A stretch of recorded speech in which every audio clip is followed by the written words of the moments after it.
Hello everyone, जय हिंद। मैं रितेश आपका स्वागत करते हुए चलिए शुरू करता हूँ प्रश्नावली 7.3 का चौथा सवाल।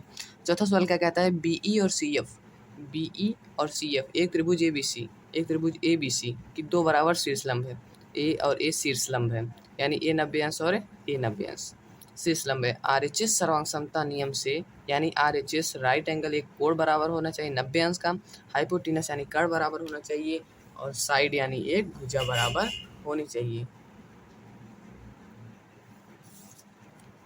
तथा सिद्ध कीजिए कि ABC एक समद्विबाहु त्रिभुज है। ABC एक समद्विबाहु त्रिभुज का मतलब कि AB बराबर AC है, हमें सिद्ध करना है।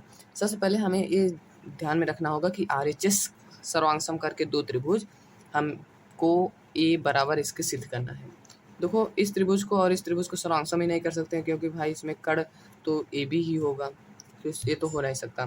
फिर दूसरी बात आती है कि इस त्रिभुज और इस त्रिभुज को अगर सर्वांग कर दें, यदि कोण बी बराबर कोण सी हो जाएगा तो हमारा काम बन जाएगा। अगर कोण बी बराबर कोण सी हो जाएगा तो ए बी बराबर हो जाएगा ए सी, इसके सामने की भुजा ए बी, इसके सामने की भुजा ए सी, यानी सम्मुख कोण जब बराबर होते हैं तो उनकी सम्मुख भुजाएं भी बराबर होती हैं, हमने प्रमेय में पढ़ा था।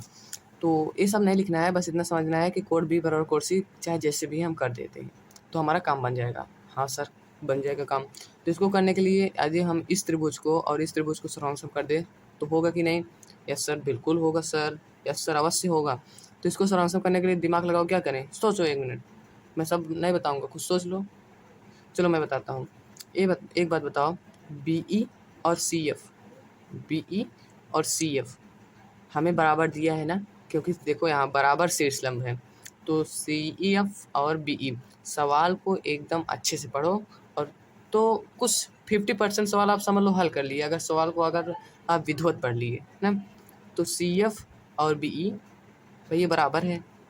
अच्छा सर, ये बीसी और बीसी कॉमन है सर। कोण 1 बराबर कोण 2 90 अंश है सर। बस आरएचएस सर्वांग समता से हमारा त्रिभुज सर्वांग हो गया। तो चलिए फिर कोण बी बराबर हो जाएगा कोण सी के, क्योंकि सीपी सीटी दोनों भुजाओं के दोनों त्रिभुजों के तब संगत पूरे अंग बराबर हो जाएंगे, इसलिए कोण बी बराबर कोण सी, इसलिए ए बी बराबर ए सी। तो चलिए देखते हैं प्रमाण।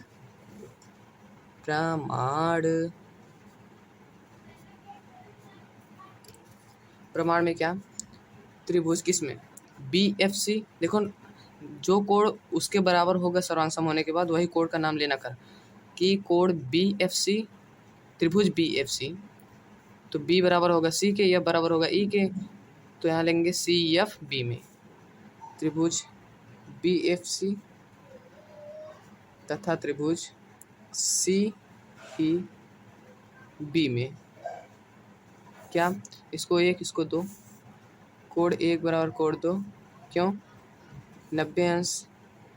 बीई बराबर सी एफ, क्यों दिया है? क्योंकि शीर्षलंब बराबर दिया है ना। क्या दिया है, क्या सिद्ध करना है यार भाई? अब ये तो नॉर्मल चीज़ें हैं, सब आप लिख सकते हो ना। बीई बराबर सी एफ और बीसी बराबर बीसी, क्यों? उभयनिष्ठ, उभयनिष्ठ, उभयनिष्ठ, इसलिए त्रिभुज बी एफ सी सर्वांग त्रिभुज सी ई बी, क्यों? R H S, R H S, R H S, yes S मैं लिखने जा रहा था, लेकिन ये 90 अंश विकर्ण और भुजा एक बराबर हुई तो किससे? R H S. और कहा भी है आर एच एस सर्वांग समता से हमें सिद्ध करना है। इसलिए जब ए त्रिभुज इसके सर्वांग हो गए, इसलिए इस त्रिभुज का कोण बी, इस त्रिभुज का कोण सी, कोण बी बराबर हो गया कोण सी, क्यों? सी पी सी टी, इसलिए इसके सामने की भुजा ए सी, इसके सामने की भुजा बराबर हो जाएगी ए बी के। ए क्यों? प्रमेय से। बस ये थी सिद्धम, यही तो हमें सिद्ध करना था। यहाँ लिख लेना। इसलिए ए त्रिभुज ए बी सी एक समद्विबाहु त्रिभुज है, इसलिए ए बी सी एक समद्विबाहु त्रिभुज है। बस बहुत सरल था ना। चलो आगे देखते हैं। फिर पांचवा सवाल हमारा क्या कहता है? पांचवा सवाल कहता है ए बी सी एक समद्विबाहु त्रिभुज है। हाँ सर, ए बी सी एक समद्विबाहु त्रिभुज है, तो बनाओ। हाँ सर, क्या कह रहे हो? तो यहाँ हो गया एक इधर, एक इधर, एक ही तरह नाम दे दो A B C. A B C एक समद्विबाहु का अर्थ ए भुजा इसके बराबर है, दो भुजाएं सम बराबर, दो यानी दो, बाहु यानी भुजा, त्रिभुज है जिसमें ए बी बराबर है ए सी। ए भैया इतना तो पता है, जब ए बी सी एक समद्विबाहु त्रिभुज है तो ए बी बराबर ए सी होगा ही, तथा ए पी लंब है बी सी। ए पी लंब है बी सी यानी ए 90 अंश है। खींच कर दर्शाई कि कोण बी बराबर कोण सी, तो हमें सिद्ध करना है कोण बी बराबर कोण सी। एक बात बताओ, ए त्रिभुज जिसके सरांश सम होगा तो ए कोण बी बराबर कोण सी होगा कि नहीं? बिल्कुल होगा सर, तुरंत बताओ। हाँ सर होगा। क्यों? अगर इस त्रिभुज को इसको सरांश कर देंगे तो ए सारा अंग इसके बराबर हो जाएगा, तो जरूर होगा सर। हाँ सर होगा। अब ये बताओ, ए बी बराबर है ए सी के? हाँ सर दिया है। ए पी बराबर ए पी कॉमन है सर? हाँ सर। कोण एक होगा, ए दो होगा, कोण एक बराबर दो, क्यों? 90 अंश है। हाँ सर बिल्कुल सर 90 अंश है।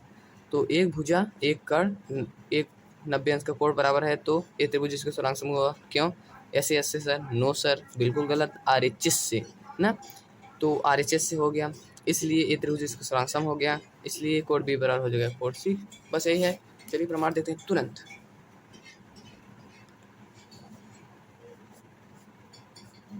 प्रमाण क्या?